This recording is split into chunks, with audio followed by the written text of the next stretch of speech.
hindi mo pa nakikilala si Jesus, sino or ano yung mga bagay na inuuna mo o nakaupo sa trono ng puso?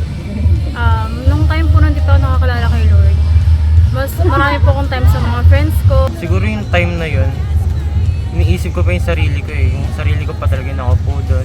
Mga kaibigan ko na walang magandang influence sa akin. Nakapokus po sa trabaho. Ano po yung pinaka-importanting bagay na isinuko niyo sa Panginoon nung nakilala niyo si Jesus Christ? Ayun, una-una ang sinuko ko talaga yung pagiging adik ko dati sa shabu. Kasi dati, pumapasok ako sa simbahan pero sabog ako. Paano isusuko yung lahat ng achievements ko? Nagkaroon ako ng time management.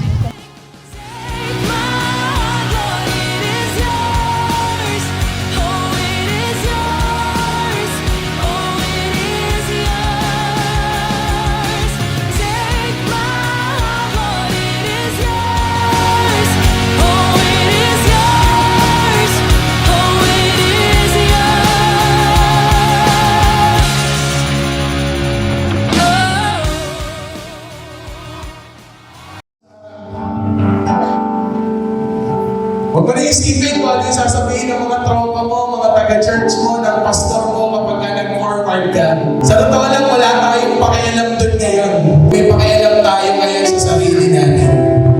If the Lord is really speaking to you, at talagang namungusap sa iyo ang Panginoon ang sinasabi niya, sino ba talaga nakaupo sa trono ng buhay mo? Ako ba o ikaw?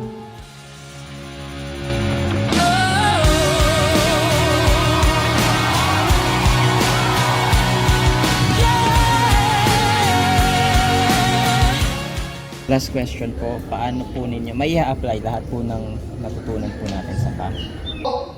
Sa Nakakain po ba na? pagsunod sa lahat ng kagustuhan ng Panginoon. Palagi lang manalig sa Panginoon na samahan ka palagi, gabay ka. At lahat ng manang yan ay tutulong ng Panginoon. And now I sing, take my heart, Lord, it is yours. Oh, it is yours. Oh, it is yours. Take my heart, Lord, it is yours. Oh, it is yours. Oh, it is yours. I'm giving up my all for you and you alone. For your sacrifice, I'm laying down my life. I'm giving up my all for you and you alone. For your sacrifice, I'm laying down my life. The price you paid, the life you gave, the cross and the grave, my sins now erased. The price you paid, the life you gave, the cross and the grave, my sins now erased. Lift it up. Take my heart, Lord, it is yours.